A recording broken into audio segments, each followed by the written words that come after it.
قال له صاحبه وهو يحاوره أكفرت بالذي خلقك من تراب ثم من نطفة ثم سواك رجلا لكن هو الله ربي ولا أشرك بربي أحدا.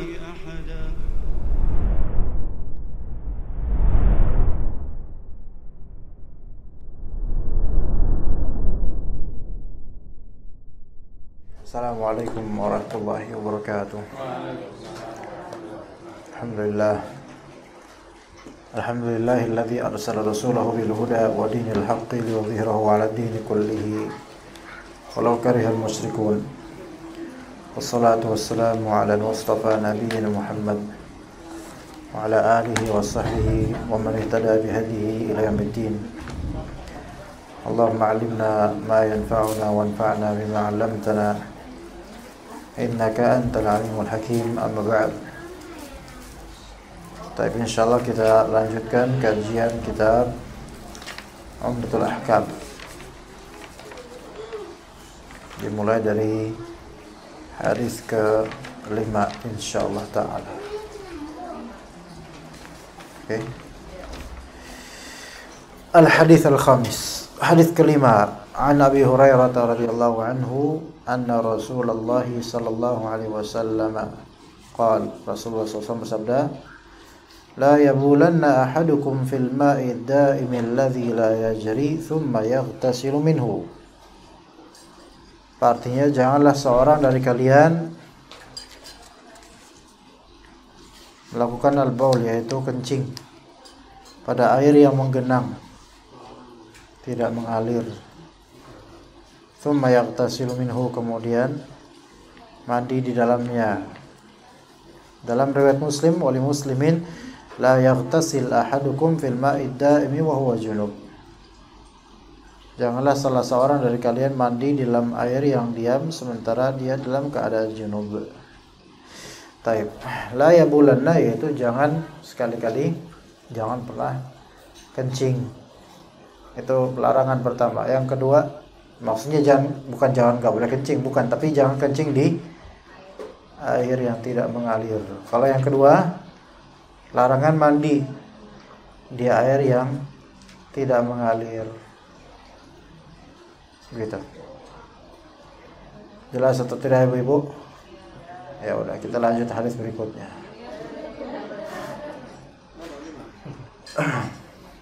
Nabi sallallahu alaihi wasallam melarang kencing di air daim atau al-ma' ar-rakid atau al-ma' ad-daim. Ini adalah air yang tidak mengalir. Ya. Air yang tidak mengalir. Kenapa dilarang kencing di air tersebut? Yaitu karena kalau kencing di air yang tidak mengalir itu akan mengotorinya, membuatnya terkontaminasi dengan najis. Ya, dan bisa memberikan penyakit nanti takutnya. Ya. Nah, juga dilarang di sini la yartasil ahadukum fil ma'id da'im. Yang kedua, hadis kedua, jangan seorang dari kalian mandi di, bukan mandi dari. Beda ya, mandi di dalam air yang diam tergenang. Ini mandi dalam air itu. Berarti artinya apa? Mencelupkan dirinya. Itu maksudnya. Ya, mencelupkan dirinya. Dalam keadaan apa? Junub. Artinya jangan mandi junub dengan cara mencelupkan diri. Gitu ya. Di air yang tidak mengalir. Itu hadis yang kedua. Oke? Adapun kalau air itu mengalir, maka boleh untuk mandi pada air tersebut atau kencing padanya. Ya, walaupun lebih baik jangan, tapi boleh. Nah, ummahat sekalian dan para bapak dan para ummahat, Kalau kata Nabi, la yabulanna ahadukum fil ma'id daim, yaitu janganlah seorang dari kalian kencing pada air yang tergenang, tidak mengalir, terus mandi di dalamnya. Oke. Kondisi air yang tergenang ada beragam. Ada air yang tergenang, genangan air yang tidak dimanfaatkan orang. Seperti genangan di pinggir di jalanan, di trotoar. Itu kan genangan juga, al-ma'u daim juga. Apa hukum mengencinginya? Dimas apa Bagas? Bagas apa Bagus? Dimas. Saya nanya Bagas atau Bagus? Dimas. Oke. Dimas. Coba ulangi pertanyaan saya tadi, Dimas. Saya juga lupa tadi pertanyaan apa. Kalau misalnya ada di trotoar ada genangan air, bolehkah kita mengencinginya? Apakah masuk ke hadis ini? Lihat hadis ini, janganlah seorang dari kalian kencing di air tergenang yang tidak mengalir kemudian mandi darinya. Apakah boleh kencing di air tergenang di trotoar? Enggak boleh. Kalau boleh Dimas melakukannya gitu. Nah, enggak bolehnya kenapa? Bukan. Karena kan di sini masalah tidak mengalir gara-gara khawatirnya ada yang mandi dari situ gitu loh. Enggak. Ada enggak orang ngambil air mandi dari genangan yang ada di trotoar? Enggak ada. Berarti boleh enggak nih, Mas? Tetap enggak boleh. Ini bukan masalah kamu mau nggak mau, urusan mau nggak mau itu urusan nanti deh. Boleh apa enggak secara syar'i? Nggak boleh. Kenapa Pak Agung? Nyiprat? Enggak. Oke lah, enggak pakai nyiprat, pakai selang atau gimana, pokoknya nggak nyiprat dah, bukannya gimana? Bukan itu sebabnya. Sebabnya ada larangan menunaikan hajat di jalanan atau tempat naungan. Itu dalilnya. Bukan pakai dalil ini. Oke? Baik, kemudian boleh nggak kencing bukan di trotoarnya, di comberan yang tergenang. Ini bukan masalah malu nggak malu gitu. Masalahnya nggak ada tempat lain, hanya di situ bisanya. Boleh nggak? Comberan.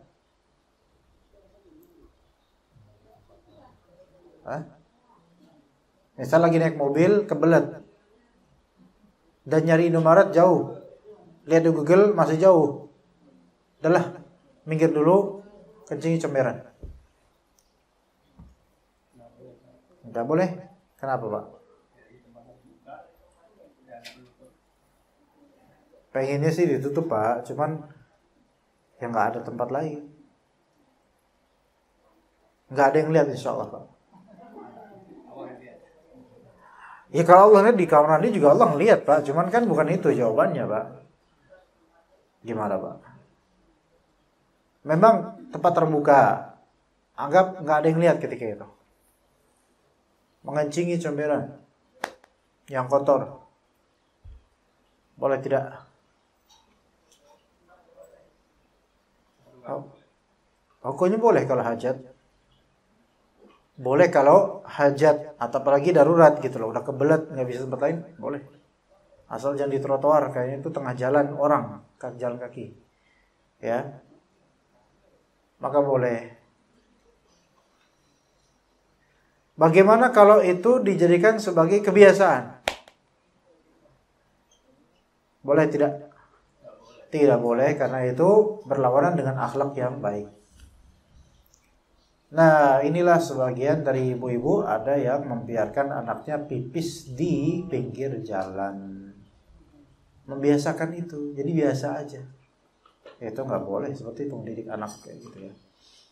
Yang kedua, konteks kedua dari genangan air, yaitu genangan yang dimanfaatkan orang. Itu yang dimaksud hadis ini. Genangan dia nggak kecil tapi lumayan. Genangan ini baik ada di kolam, baik ada di ember, baik ada di gundukan, bukan gundukan, sumur. Ya. Atau balong misalnya, balong kecil, belumbang ya. Tapi belumbang biasanya mata air, ngalir itu nggak apa-apa. Bukan itu. Tapi pokoknya genangan-genangan yang dimanfaatkan orang-orang. Apa hukumnya? Masuk ke sini. Hukumnya tidak boleh, itu yang lebih benar. Walaupun sebagian ulama mengatakan makruh, tapi tidak boleh yang benar. Karena potensi adanya orang yang akan memanfaatkan air tersebut. Gitu. Ya. Di antara pemanfaatannya adalah dengan cara mandi darinya. Ya. Baik, bagaimana kalau misalnya genangan tersebut sangat luas seperti kolam renang, boleh nggak kencing di situ? Tergantung gimana cara kencingnya. Kolam renang, Pak, Bu. Swimming pool, ya. Tergantung gimana cara kencingnya. Kalau kencingnya dari atas, ya nggak boleh lah. Itu berarti mempertontonkan aurat ke orang-orang itu. Kalau di dalam sambil berenang boleh atau tidak? Tanya dulu ke petugas. Pak, di sini ada peraturan nggak, Pak? Boleh kencing di dalam, Pak? Sampai mau kencing ya, kata petugas. Tapi hukumnya boleh nggak secara syar'i? Kenapa nggak boleh? Kalau berenang dimanfaatkan orang. Iya sih, betul. Tapi boleh, Pak. Bukan karena antum pernah melakukannya, bukan, boleh. Belum pernah, insyaallah. Dulu. Ya emang lah, gak mungkin sekarang, kan kita sekarang lagi di sini. Pembolehan di sini disebabkan air kencing itu tidak mempengaruhi kolam. Asal jangan dekat-dekat sama orang, ya kan? Ya, udah deket kencing terus mewartakannya lagi. Saya barusan kencing loh di sini. Orang juga nggak mau. Nah, kayak ini nggak boleh kalau kayak gini. Ya. Di sini hadis ini kita pelajari kenapa nggak boleh kencing di air yang tergenang, karena dikhawatirkan dimanfaatkan dan terimbas najisnya, itu sebabnya. Ya. Oke? Tes. Misal mandi di bak mandi, menyemplungkan diri padanya di halo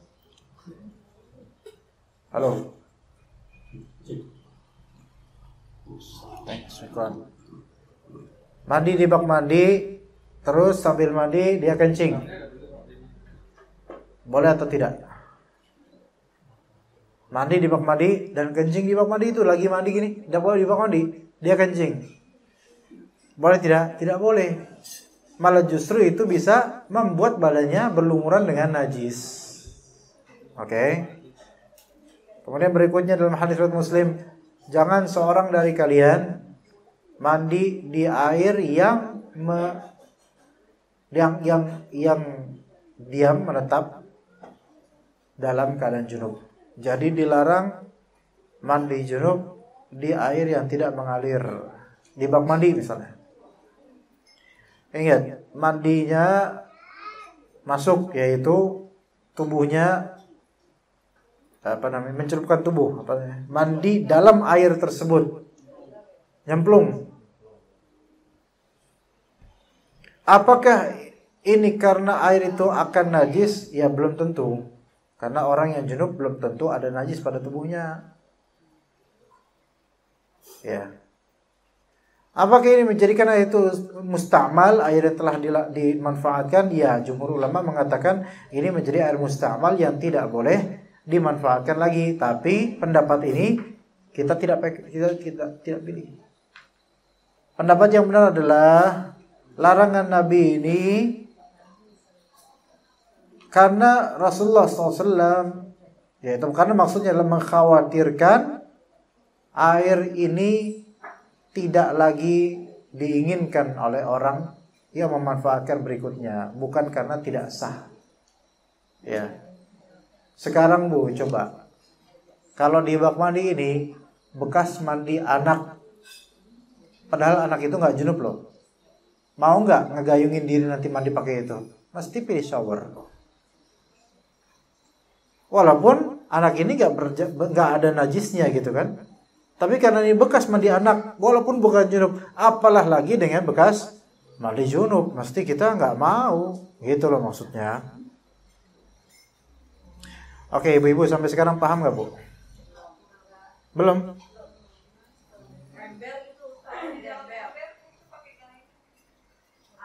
Ya, itu kan nggak nyelup. Tapi kalau embernya gede, boleh nyelup misalnya. Itu dari tadi kan saya cerita itu, Bu, betap Bu, bak mandi. Ini emang kasih ibu sepanjang betap memang. Ini gimana? Dari tadi kan saya ngomong kayak gitu, Bu. Nah, adapun udahlah, jangan terusin lah. Udah, adapun titik-titik lanjut.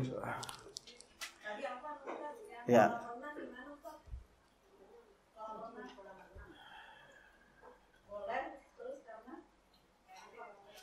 Ya, boleh karena tidak mempengaruhi keumuman air itu.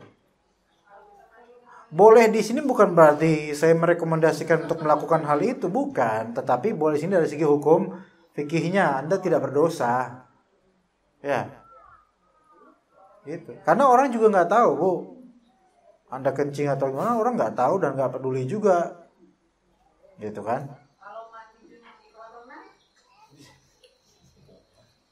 Coba deh besok kan hari Minggu, ayo sana sok.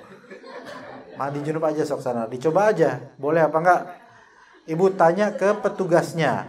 Saya junub mau mandi, boleh enggak? Boleh. Ini kok seolah-olah saya jadi petugasnya gitu loh. Boleh, Bu. Oh, mungkin dari segi fikih, iya boleh.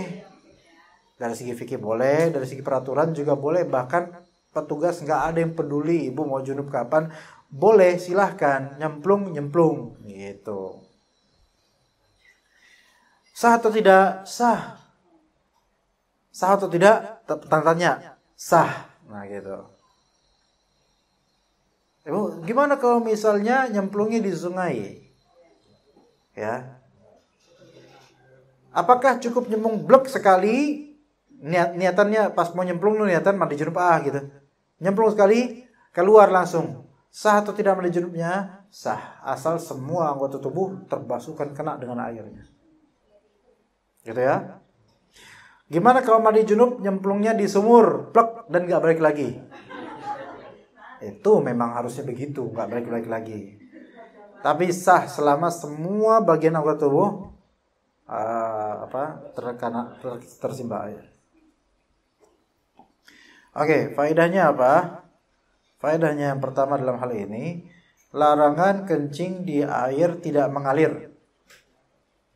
Baik itu bak mandi, baik itu genangan yang dimanfaatkan, baik itu belumbang yang ada di tengah sawah. Ya, kadang di sawah itu ada semacam belumbang atau genangan air. Memang ada mata airnya kecil tapinya. Itu nggak boleh kencing di situ. Kenapa? Karena petani kemungkinan akan memanfaatkannya untuk cuci kaki, ya, untuk mengairi sawah dan seterusnya, cuci tangan, ya.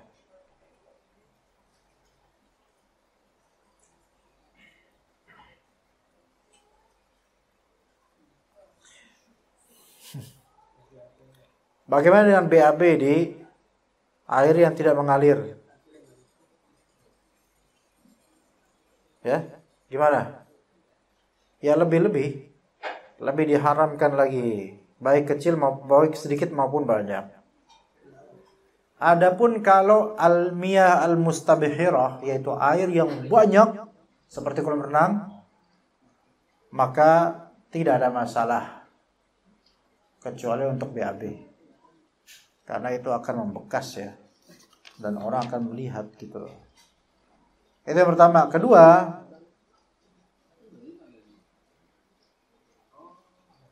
larangan untuk mandi di air yang tidak mengalir dengan cara apa tadi? Nenggelam. Dengan cara apa? Mencelupkan diri di area yang tidak mengalir. Apalagi ya orang yang mandi junub di situ tidak boleh. Walaupun dia tidak kencing di situ. Ya itu yang kedua, faedah kedua.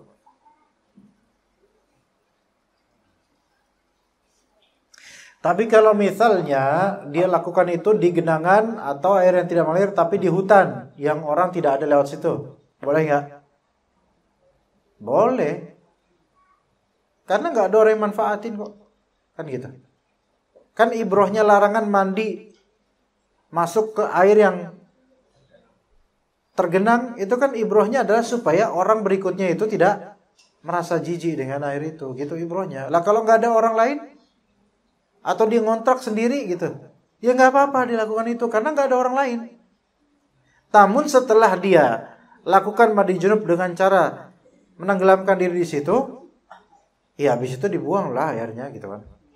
Kan tidak baik, kurang baik gitu loh. Mungkin bekas kaki atau apa. Ya. Faedah ketiga, mafhum mukhalafahnya, pemahaman terbaliknya adalah bolehnya melakukan itu semua di air yang mengalir. Kencing di air mengalir boleh. BAB di air mengalir boleh. Apalagi kalau mengalirnya deras, boleh. Mandi di air mengalir walaupun junub gak masalah. Oke? Baik. Kemudian hadis berikutnya yang ke-6. An Abi Hurairah, dari Abu Hurairah radhiyallahu anhu, Rasulullah SAW bersabda, "Idza syaribal kalbu fi ina'i ahadikum falyaghsilhu sab'a."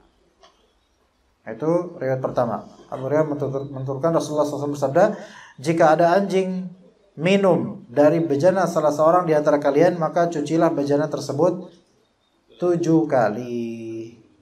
Dalam riwayat Muslim, wali muslimin ulahuna biturab. Cucian yang pertama menggunakan tanah. Ini satu riwayat. Berarti 7 dan cucian yang pertama menggunakan tanah. Ini satu versi. Versi kedua nomor 7, hadis ke-7. Walahu fi hadits Abdullah bin Mughaffal anna Rasulullah SAW qala idza walagha al-kalbu fil ina'i faghsiluhu sab'an wa 'affiruhu ats-tsaminata bit-turab. Rasulullah bersabda, jika ada anjing menjilat air dalam suatu wadah, maka cucilah wadah itu 7 kali dan yang ke-8 taburilah dengan debu. Dengan tanah atau debu. Ya. Apa faedahnya di sini, wahai bapak, ibu, ummahat sekalian? Faedahnya bahwasanya najis anjing itu termasuk najis yang disebut najasah mughalladhah. Najasah mughalladhah. Oke? Kan ada beberapa najis ya, najasah, ada yang mukhaffafah, ada yang mutawassithah, ada yang mughalladhah. Oke? Mukhaffafah, mutawassithah, mughalladhah. 3 ya. Mukhaffafah itu najis tapi ringan. Contohnya apa? Madhi, wadi itu najis tapi ringan. Ya. Kenapa dianggap najis? Kenapa dianggap ringan? Karena kerap kali dimaafkan. Karena sedikit dia.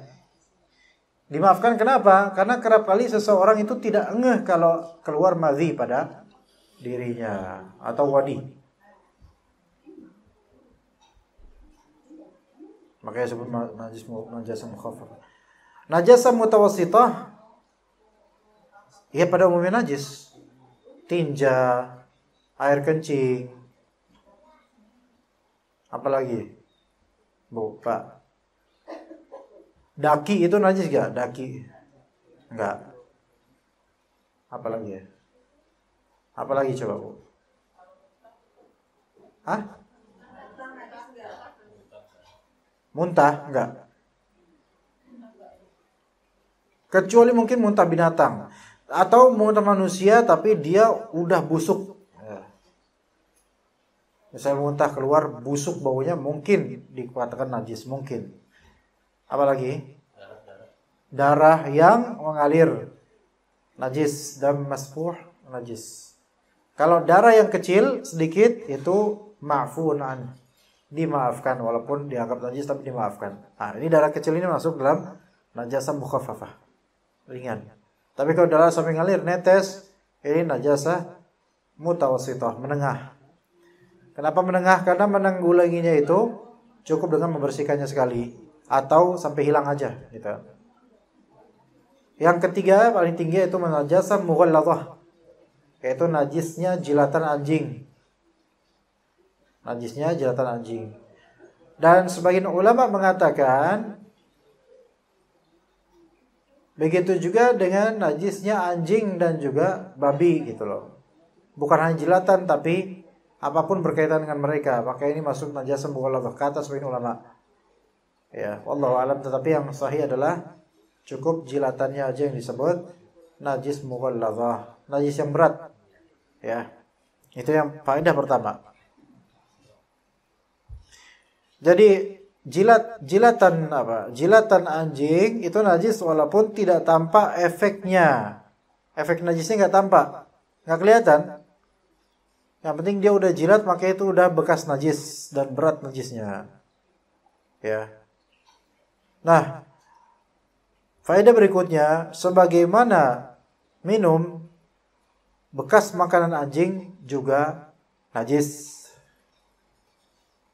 Bekas makanan anjing juga najis, dan konsekuensinya bekas makanan anjing juga diperlakukan dengan treatment yang sama. 7 kali pencucian. Oke? Kemudian faedah berikutnya, wajibnya membasuh atau mencuci bekas jilatan anjing 7 kali minimal. Minimal 7 kali. Ya, mungkin lebih afdal yang paling awal itu yang pakai dengan tanah. Karena kata Nabi SAW, ulahunna biturab. Ulahunna biturab. Yaitu yang paling pertama dengan turab. Dengan apa? Debu. Namun ada versi lain bahwasanya pembersihannya dengan lakukan 8 kali pencucian.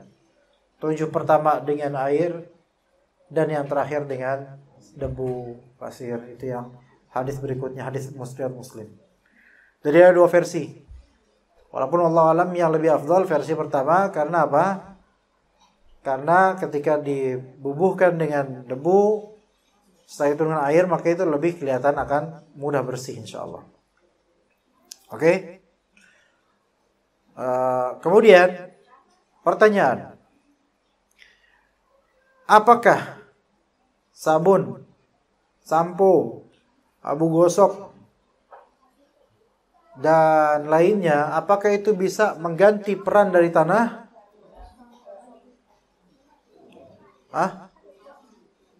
Tidak. Tidak secara fikih, ya. Tidak. Karena ini fikih. Udah ada hadisnya. Dan Nabi SAW mengatakan dengan turab tanah, maka tidak bisa dikiaskan dengan itu. Karena apa? Karena hukum ini ghairu ma'qulil ma'na, tidak terketahui maksudnya tidak terketahui gitu loh. Kenapa kok harus dengan tanah gitu loh? Kan nggak disebutkan kenapa, dan sepertinya nggak nyambung antara tanah dengan najis gitu, ya. Maka ini berarti sifatnya ta'abbudi kata para ulama. Ta'abbudi yaitu murni ibadah, kita melakukannya tanpa harus bertanya-tanya kenapa harus dengan tanah. Oke? Maka berangkat dari itu, karena ini merupakan ibadah yang ghairu ma'qulil ma'na, maka tidak ada kias terhadapnya. Tidak bisa digantikan dengan sabun, sampo, abu gosok, nggak bisa. Adapun kalau istinja kan dalam hadis dengan batu. Namun bisa nggak istinja dengan tisu? Di zaman Nabi belum ada tisu. Jawabannya bisa. Kenapa? Karena istinja dengan batu itu merupakan perbuatan atau perintah yang sifatnya ma'qulul makna, yaitu maksudnya bisa terketahui karena maksud dan tujuannya adalah apa? Hilangnya najis dengan batu itu. Maka apapun yang bisa menghilangkan najis itu maka boleh melakukan dengannya. Baik tisu, selama bukan benda yang terhormat ya. Semisal roti, jangan cebok dengan roti, jangan. Karena apa? Karena makanan terhormat gitu. Ya, baik. Kita lanjut ke hadis berikutnya. Lanjut gak Bu, Ibu? Kalau saya nggak mau gimana? Boleh nggak? Nggak boleh. Hadis berikutnya, dan ini hadis terakhir di pertemuan kita ini. An Humran maula Utsman bin Affan annahu ra'a Utsman da'a bi wudu'in fa afragha 'ala yadayhi min ina'ihi fa ghassalahuma 3 marrat. Dari Humran maula ini bekas budaknya Utsman bin Affan, yaitu dibebaskan oleh beliau. Pernah melihat Utsman da'a bi wudu, yaitu meminta air wudu. Fa afragha 'ala yadayhi min ina'ihi. Kemudian beliau pun afragha yadayhi, menuangkan air tersebut ke atau pada kedua telapak tangannya. Ya. Terus beliau lakukan apa? Fa ghassalahuma 3 marrat. Kemudian membasuh kedua telapak tangannya sebanyak 3 kali. Ini mencuci tangan sebelum wudu. Kemudian thumma adkhala yaminahu fil wudu. Kemudian beliau Utsman bin Affan mencelupkan tangan kanannya ke dalam air tersebut. Ingat dahulu kala tidak ada keran. Jadi dari apa? Langsung dari kolam, ya, bak, bejana, atau dari gayung gitu, atau dari teko, langsung begitu. Tidak ada shower atau tidak ada keran ketika itu. Maka beliau lantas mencelupkan tangan kanannya ke dalam air tersebut. Tsumma tamadmada wastanshaqa wastanthara. Kemudian kumur-kumur, kemudian masukkan air ke dalam hidung, yaitu istinsyaq, yaitu menghirup air, kemudian istinthar, mengeluarkannya. Tsumma ghassala wajhahu 3 wa yadayhi ila al-mirfaqaini 3. Kemudian beliau membasuh wajahnya 3 kali. Membasuh kedua tangannya sampai kedua sikunya 3 kali. Tsumma masaha bi ra'sihi. Kemudian beliau mengusap kepalanya. Jadi mengusap kepala itu termasuk juga rukun. Dan masuk ke dalamnya mengusap kepala juga, yaitu apa? Telinga. Telinga juga diusap, bukan dibasuh. Jadi sebenarnya kalau anak-anak itu kadang-kadang biasanya di keran, ya, wudu, nah kepalanya dibasahin langsung di bawah keran, sebenarnya itu cara yang salah, bukan begitu caranya, ya. Walaupun sah, tapi caranya salah. Membasuh wajahnya 3 kali. Kemudian beliau membasuh wajahnya 3 kali. Tsumma masaha bi ra'sihi, tsumma ghassala kilta rijlaihi. Kok wajahnya? Setelah itu beliau membasuh kedua kakinya 3 kali. Dan Utsman bin Affan mengatakan, ra'aitun Nabiy sallallahu alaihi wasallam tawadda'a nahwa wudu'i hadza. Saya melihat Nabi sallallahu alaihi wasallam berwudu seperti wudu saya ini. Lalu Nabi sallallahu alaihi wasallam bersabda ketika itu, man tawadda'a nahwa wudu'i hadza thumma shalla rak'atain la yuhadditsu fihima nafsahu ghafarallahu lahu ma taqaddama min dhanbihi. Barang siapa berwudu seperti wuduku ini, kemudian mengerjakan salat 2 rakaat dan mengerjakannya dengan penuh kekhusyuan, maka Allah akan mengampuni dosa yang telah lalu. Jadi dengan wudu ini kalau sempurna, maka apa efeknya? Yaitu diampuni dosa-dosa yang telah lalu. Ya. Kalau sibuk daftar isi dari tadi, Pak? Sibuk melihat daftar isi dari tadi, ada apa? Enggak, maksudnya kita lagi fokus di hadis kok yang dilihat daftar isi. Oke, jadi efek dari wudu apa? Yaitu dihapus dosa-dosanya kalau benar wudunya gitu loh. Sesuai dengan bagaimana Nabi SAW. Ya, dengan hadis ini di antara faedahnya adalah sebagian perkataan sebagian ulama bahwasanya kumur-kumur dan istinshaq-istinthar itu termasuk rukun. Ya, termasuk rukun. Karena dalam beberapa contoh oleh para sahabat, mereka tidak ada yang meninggalkan perbuatan itu dalam wudunya. Betul bahwasanya di ayat Al-Maidah kata Allah Azza wa Jalla, ya ayyuhalladzina amanu idza qumtum ilas shalah faghsilu wujuhakum wa aydiyakum ilal marafiqi wamsahu bi ru'usikum wa arjulakum ilal ka'bain. Yaitu kok dimulainya di ayat itu dimulainya dari wajah.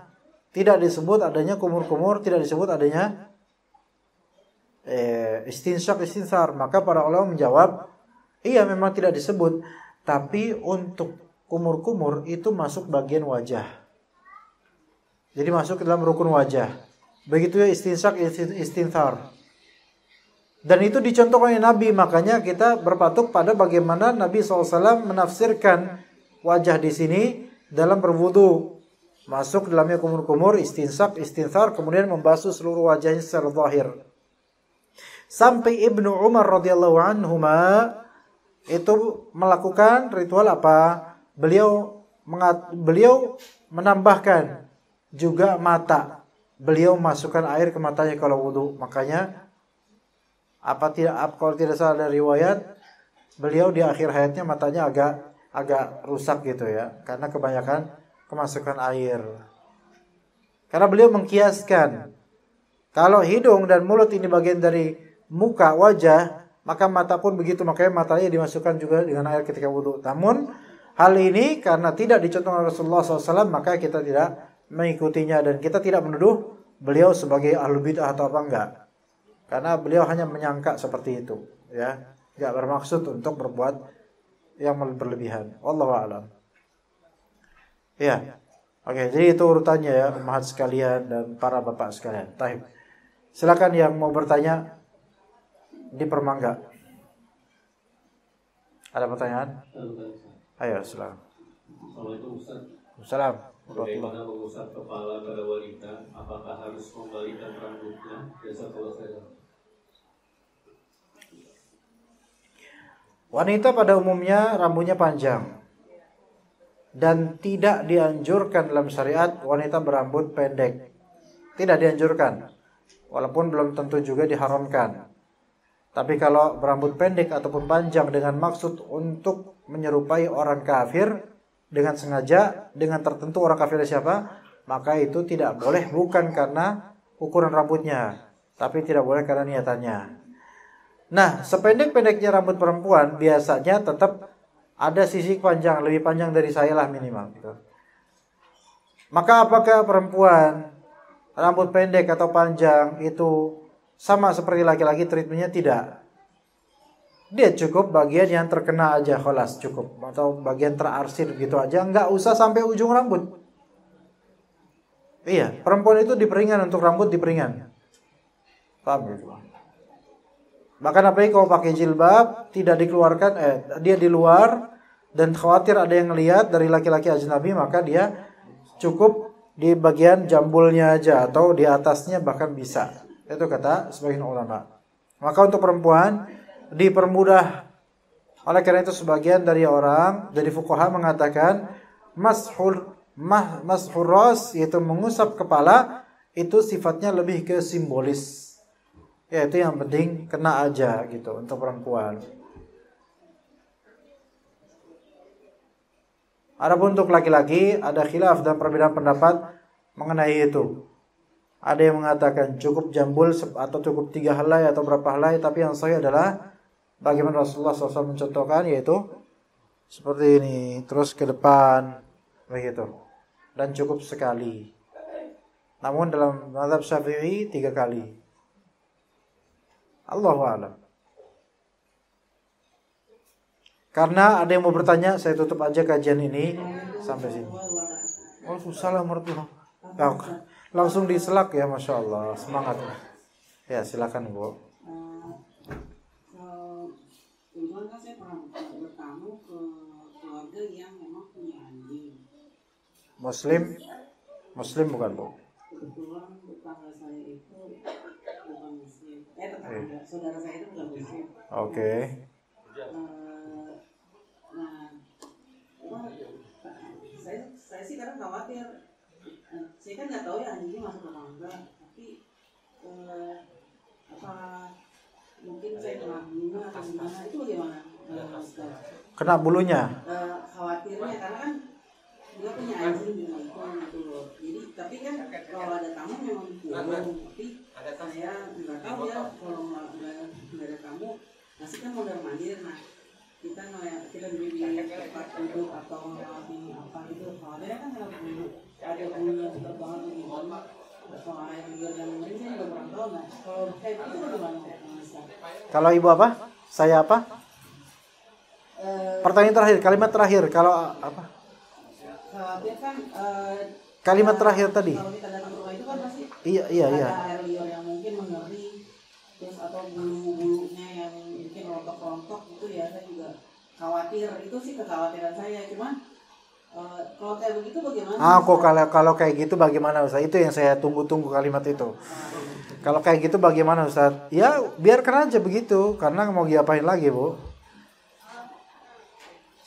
Jadi itu kena najis berarti. Kelihatan nggak Bu kalau kena? Kalau kena langsungnya sih enggak. Cuman nggak tahu kalau Ya ibu aja nggak tahu, apalagi saya. Ya saya nggak tahu juga. Ketika memang kita tidak tahu seperti ini dan hukum asalnya suci, maka ya udah lanjut aja Bu, nggak usah difikirkan. Kecuali ibu ngecek, lah ini bulu sahanya, kok ada bulu-bulu ya di sini ya, gitu. Ditanya ownernya, ini bulu anjing sampean? Oh iya itu tadi nempel itu, maka dibersihkan, dikebas apa? Dikebas aja nggak apa-apa. Iya. Begitu. Sama-sama. Oh iya. Pak. Terkait yang anjing menjilat bejana harus dicuci dengan air 7 kali, kemudian dengan dan itu atau pasir. Kalau yang jilat pakaian kita gimana? Caranya gimana? Apakah harus pakai pasir atau gimana? Baik. Pertanyaan bagus Pak. Itu yang saya tadi belum jelaskan. Kalau emang kalau jilatan untuk bejana, ya maka itu kan konsekuensinya apa? 7 kali cucian atau 8. Bagaimana kalau yang dijilat bukan bejana? Yang sahih dari pendapat ulama, wallahu a'lam, yang lebih tepat adalah hadis ini khusus jilatan pada wadah makanan dan minuman. Adapun pada selain itu maka berlaku hukum najis pada umumnya. Cukup sekali atau sampai hilang aja itu efeknya. Jadi kalau bertetangga atau ke rumah orang yang non muslim kemudian dijilati kaki kita dengan liurnya itu, maka cukup dibasuh, sucikan sampai merasa bersih aja gitu. Enggak 7 kali. Walaupun sebagian fuqaha, sebagian ahli fikih mengatakan 7 kali, dikiaskan dengan hadis ini. Tapi hadis ini khusus kok untuk bejana. Buktinya di zaman Nabi itu anjing tuh ada gitu loh. Anjing-anjing liar, anjingnya orang-orang musyrik ada. Tapi tidak pernah ada riwayat selain masalah bejana dianjurkan 7 kali cuci bekas pegangan atau jilatan anjing, enggak. Jadi khusus jilatan di bejana saya itu yang lebih tepat ya. Tapi ini khilaf di antara ulama. Ya, Pak. Kalau seandainya kita ke restoran, itu ada yang Babi. babi lah, apakah sebaiknya kita Ke restoran ada menu babinya, apakah sebaiknya kita memesannya atau tidak? masaknya atau apalah, karena bekas alat-alat masaknya tercampur takutnya. Itu bagaimana? Begini Pak, sesuatu kalau dalam kasus ini dihukumi, pertama, mana yang dominan menunya, apakah dominan haram atau halal, itu dulu. Kalau dominan haram, maka jangan pernah ke restoran itu, karena sangat besar subhatnya. Kalau 50-50, haramnya ada, halalnya ada, jangan ke restoran itu, tetap bersubhat. Kalau ternyata yang dominan halal, dominannya halal, namun ada yang haramnya, tapi bukan dominan, minor. Maka di sini dilihat dari seperti apa dikenalnya restoran tersebut. Apakah restoran tersebut dikenal sebagai restoran yang berbabi, atau tidak dikenal dengan itu karena populer, tidak dikenal karena kebabiannya, cuma ada aja gitu menu babi gitu. Makanya seperti ini tidak dilarang untuk makan di situ, walaupun lebih afdol jangan, tapi tidak dilarang. Nah, bagaimana dengan hukum piring-piring yang posibilitas apa? Yaitu bekas dari gorengan anjing, babi dan semisalnya.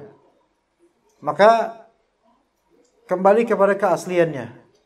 Karena kita tidak tahu seberapa kadar daging babi atau daging najis yang menempel di situ.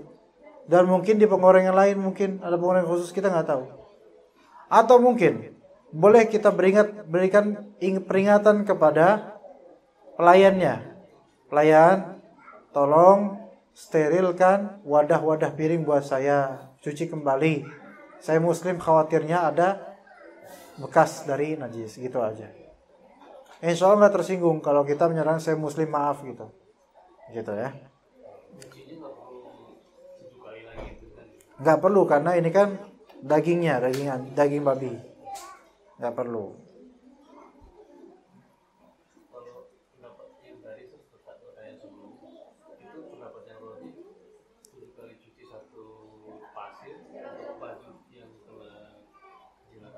Enggak 7 kali cuci. Kalau baju enggak cuci. Hanya bejana, wadah makan atau wadah minuman saja. Baju enggak. Kali aja. Gitu. Anda enggak mau nambah sedikit. Kalau misal seseorang lagi tiduran, kemudian pipinya dijilat sama anjing. Ya gimana sih, nggak tahu rasanya gimana. Cuman ya itu begitu, pipinya dijilat anjing. Apakah dia harus mencuci pipinya 7 kali, kemudian dengan tanah yang pertamanya, atau tidak? Monggo dijawab Pak Agung. Ya udah.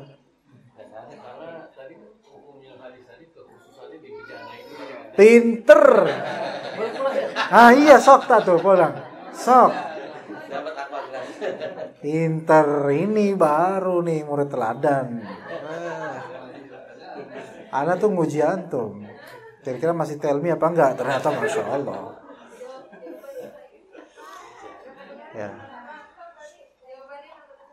Ya kan khusus bejana, wadah minuman makanan. Jadi walaupun pipinya dijilat anjing, ya cukup dibersihkan aja sampai bersih. Nggak seharus 7 kali dengan tanah.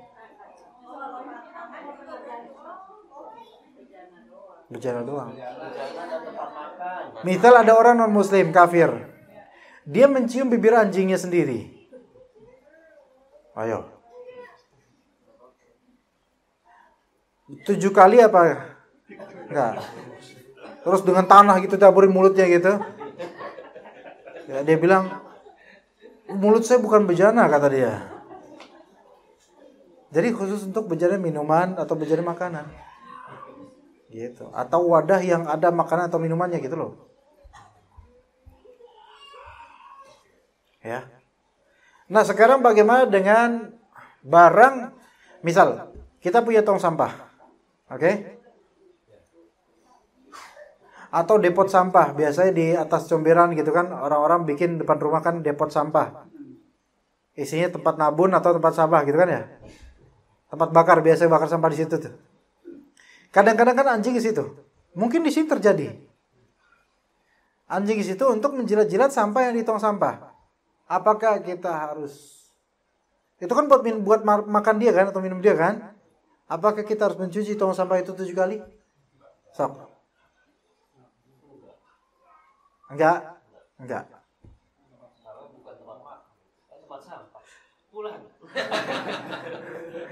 Gak hendak merasakan dari semua serial kajian anak, baru kali ini antum kelihatan pintar, Masya Allah. Di sini karena benar di sini ina ya ahadikum Ibrahim itu wadah kalian. wadah makanan minuman kalian, manusia. Bukan tempat sampah itu wadah makanan minuman dia. Gitu. Oke. Jadi kalau misalnya ada wadah khusus si Blacky, misalnya, Blacky ini makan di sini, wadah khusus dia, ya udah biarin aja, nggak usah cuci juga, nggak usah. Apalagi tong sampah, cuci 7 kali, kerajinan. Ya, begitu. Kecuali kalau antum wadah makan antum tong sampah itu, gitu. Anda merasa bahagia, Pak Agung hari ini terlihat normal, alhamdulillah, masya Allah. Silakan Pak Agung. Ustaz, bagaimana hukum makan di restoran yang masih menjual kodok? Jazakallah khairan. Iya, bagaimana hukum makan di restoran yang masih menjual kodok? Menjual kodok ada berapa kemungkinan? Menjual kodok hidup misalnya untuk mancing, gitu. Susuke, apa? Suike.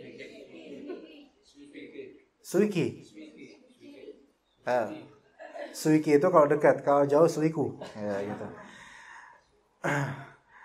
Sate kodok dan semisalnya, itu kan haram. Nah, menu haram seperti ini, seperti ada tadi, dominan atau enggak gitu loh. Ya, dominan atau tidak, itu aja. Kalau minor, dilihat dia dikenalnya sebagai restoran kodok atau gimana gitu loh. Paham ya? Sekarang kalau misal kita ke Indomaret, ada nggak produk haram di situ? Ada. Maksudnya haram secara syariah walaupun negara melegalkannya gitu loh. Tapi kan nggak dominan kan? Maka kembali ke hukum asal. Bekerja di situ boleh, berdagang di situ boleh. Kemudian apa lagi? Belanja di situ boleh, ngamen yang nggak boleh. Gitu kan? Nah boleh seperti itu. Kecuali kalau memang misal dominannya halal, tetapi dikenalnya sebagai produsen yang haram, maka nggak boleh. Saya kasih contoh. Nggak bolehnya bukan karena barang-barang itu menjadi haram, bukan. Tapi karena kita memiliki muruah, kewibawaan muslim, dan tidak menolong dia mempopulerkan brand dia atau produk yang haram yang dikenal dengannya. Misal, warkop itu kan halal ya rata-rata ya. Bubur, warmindo itu, ngopi, gitu kan halal itu. Urusan madorot karena banyak gula itu hal lain. Asalnya halal. Tapi ada beberapa warkop misalnya yang buka 24 jam dan dikenal kalau malam hari itu juga menjual minuman keras. Ada nggak kayak gitu? Ada. Walaupun nggak ditampilkan minuman, nggak ditampilkan, dia disembunyiin. Cuman anak kaum muda dan itu dikenal oleh masyarakat seperti itu. Dan ketika Anda tahu kayak gitu kenyataannya, nggak boleh Anda masuk situ. Bukan karena haramnya ngopi di situ, bukan karena haramnya Indo Cafe di situ, bukan. Itu tetap halal, tapi perbuatan Anda ini bermadarat terhadap kewibawaan Anda sebagai penuntut ilmu gitu loh. Wah, dia ustadz tapi kok ke warkop yang kayak ini gitu loh. Iya, ada loh seperti itu. Bukan warkop aja, misalnya yang jamu-jamu yang ruko-ruko itu loh. Ya, jual-jual benda-benda minuman-minuman yang berbahaya. Kalau memang dikenalnya begitu di daerah itu, maka nggak boleh ke situ. Cari warkop lain kalau memang mau ke warkop. Ke warkop itu nggak apa-apa, kalau ke warkop nggak masalah, gitu loh, nggak masalah, gitu. Seperti itu rinciannya. Ibu-ibu ada lagi ibu-ibu? Pertanyaannya bukan ibu-ibunya. Oh iya, silakan.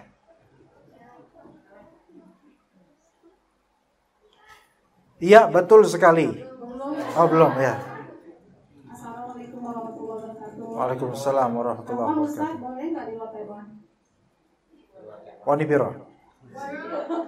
Ya, boleh lah, Bu. Sholat, Ustaz. Ya, Bu, boleh. Mengenai sujud sahwi. Ya, Bu. Begini Ustaz, terkadang kita itu kan lagi mengerjakan sholat saya bukan Ustaz. Iya. Jadi ketika sujud, ketika duduk tasyahud awal, ketika sujud di antara dua sujud, tiba-tiba membaca tasyahud awal. Membaca tasyahud. Duduk di antara dua sujud. Tapi bacaannya tasyahud awal. Baru setelah, Kok bisa, Bu?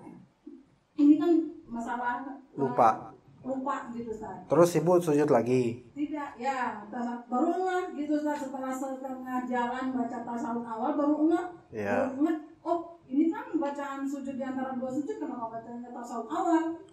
Terus itu saya dirubah menjadi bacaan tasawuf awal. Jadi membaca doa Allahumma ya. Setelah itu apakah saya itu harus melaksanakan sujud sahwi setelah sebelum salam? Apa tidak usah? Okay. Apakah itu termasuk wajib atau sunnah? Oke, Bu. Begitu aja, Ustaz. Iya. Assalamualaikum warahmatullahi wabarakatuh. Assalamualaikum. Iya. Assalamualaikum. Sama-sama, Ibu. Itu termasuk sahwi, itu termasuk lupa, ya. Tapi apakah itu termasuk lupa yang berkonsekuensi sujud sahwi di akhir atau tidak? Jawabannya khilaf di antara ulama. Beberapa ulama mengatakan bahwasanya segala jenis kelupaan walaupun lafal seperti itu sujud sahwi. Namun dalam konteks cerita ibu yang lebih sahih adalah tidak sujud sahwi. Kenapa? Karena ibu tetap menunaikan Allahumma gfirli warhamni rabbi firli warhamni dan misalkan itu tidak lupa. Sementara tadi hanya kelupaan tambahan yang diralat, maka Allahu alam tidak perlu sujud sahwi, itu yang tepat. Wallahu alam. Begitu, Bu. Ya. Silakan. Ada lagi? Sudah tidak ada. Oh ya. Oh ya. Waalaikumsalam warahmatullahi wabarakatuh. Tentang najis kencing anak-anak. Ya. Kan biasanya kalau pampers itu suka bocor ya di spray. Nah saya ngapain cuma pakai kain basah doang, boleh nggak ya? Apa itu najis atau enggak? Dia bocor dan kena apa? Spray. 3 tahun. Sudah disapi berarti. Ya sudah disapi kan? Iya, udah sapi. Iya, sapi paling maksimal 2 tahun. Terus ini bocor dan kena spray. Apakah boleh hanya dengan tisu basah? Jawabannya ini spray doang kan, Bu? Iya, atau perlu dicuci atau gimana? Kalau iya, spray baru ganti. Tapi ibu udah sempat omelin anaknya nggak, Bu? Udah kayaknya ya. Dari keselnya kayak udah. Pampersnya. Jawabannya adalah dilihat dari seperti apa spraynya. Kalau spray kain katun biasa, maka dia dengan cara dicuci, Bu. Oke, dicuci. Bukan spray seluruh dicuci, bukan. Bagian yang kena dengan kotoran itu. Cuci gimana? Ibu bawa gelas gini boleh. Simbah sedikit itu, simbah itu. Bukan simbah kakung simbah putri, simbah. Simbah, apa simbah ya? Guyur ya, guyur. Nah, nggak usah dicontohin ya.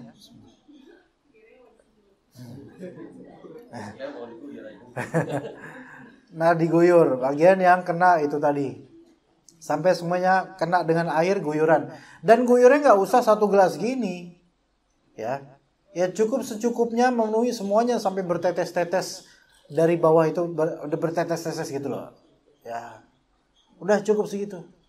Kalau misalnya pakai tisu basah, saya khawatir malah tidak sah pembasuhan najisnya. Itu kalau kain katun biasa kayak gini. Ya, karena itu tidak menghilangkan gitu loh.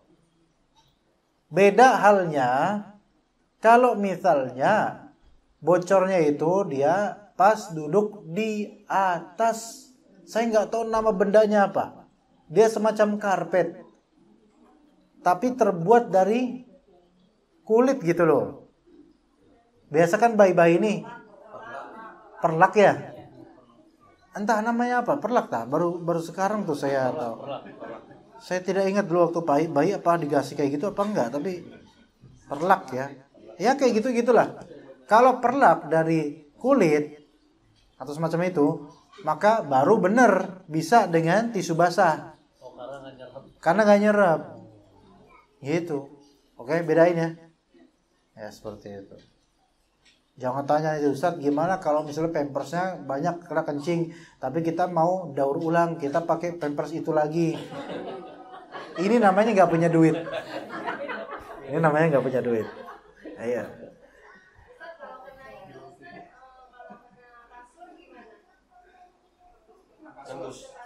Sama kayak tadi penanggulangannya dengan air. Karena dia nyerap. Yang penting pakai air dulu, terakhir semuanya mau disikat mau gimana terserah. Yang penting secara simbolis pakai air dulu semuanya kena. Entah mau disikat mau enggak terserah.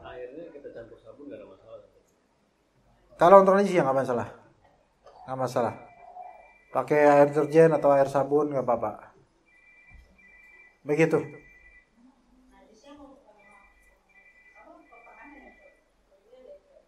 Ya, pertengahan. Termasuk najis yang mukhafafah, najis yang ringan, itu kencingnya anak bayi yang belum disapi tapi laki-laki. Karena menanggulanginya hanya cukup dengan menciprati, itu termasuk najasah mukhafafah. Ringan. Dan anak kecil perempuan walaupun belum disapi, najasahnya termasuk najasah mutawassithah. Gitu. Ya. Yuk. Ada lagi? Terakhir Ustaz. Ya. Bagaimana kalau lupa membaca surat setelah surat Al-Fatihah dalam sholat sunat qobliyah atau sholat sunat ba'diyah? Ya. Hukumnya gimana Ustaz? Membaca surat setelah Al-Fatihah itu hukumnya sunnah. Meninggalkannya nggak berdosa. Nah, bagaimana kalau misalnya dia nggak sengaja meninggalkan, lupa baca itu, lupa, bukan karena sengaja ya, tapi lupa. Tiba-tiba habis amin, mungkin ada pikiran apa gitu, tiba-tiba lupa langsung Allahu Akbar. Di sini para ulama mengatakan kalau dia tidak sahwi nggak masalah. Namun kata sebagian ulama ini, dia melihat dirinya kalau memang di sholat jenis itu, yaitu sholat sunnah jenis itu, dia selalu punya kebiasaan selalu apa? Baca setelah itu, baca setelah Al-Fatihah, maka dia dianjurkan sujud sahwi. Nah, sujud sahwi ini bisa juga, tapi ini dianjurkan bukan sampai wajib. Bisa juga untuk kelupaan-kelupaan tentang sunnah yang selalu rutin dilakukan. Gitu. Misal, sebelum sholat subuh dianjurkan sholat 2 rakaat. Sunnahnya rakaat pertama qul ya ayyuhal kafirun, rakaat kedua qul huwallahu ahad. Qadar itu selalu kayak gitu kita misalnya setiap hari. Nah, mendadak nggak sengaja lupa.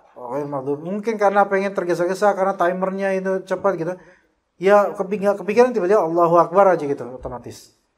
Maka sebagian ulama ini mengatakan karena dia ada kebiasaan membaca setelah itu membaca Al-Kafirun, sekarang kelupaan enggak, maka dianjurkan baginya untuk sujud sahwi. Tapi itu sebatas penganjuran.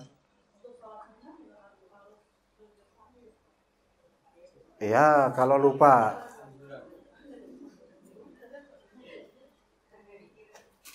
Ya. Ayo ibu-ibu, ada lagi ibu-ibu? Ada. Mangga. Apa Ustaz? Kalau kebetulan diajak makan sama temen yang non muslim. Ini ibu yang tadi yang ke tempat non muslim ya? Ibu banyak banget bu teman non muslim bu? Ya, karena dulu saya stories. Oh, masya Allah ya. Apa namanya? Terus Terus dia ngomong gini,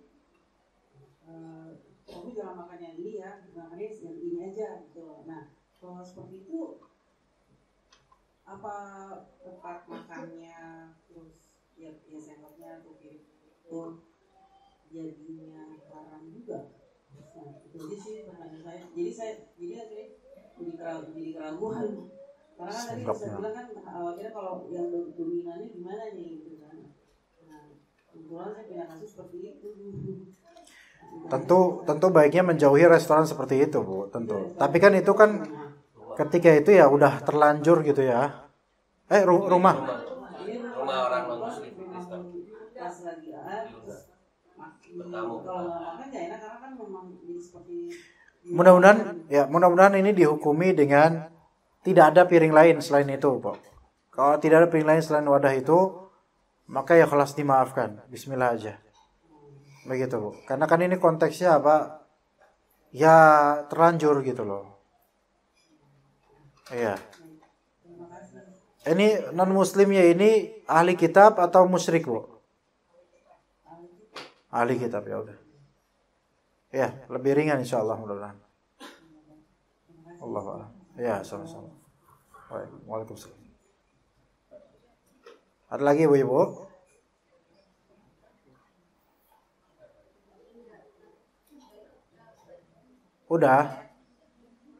Sudah. Oke.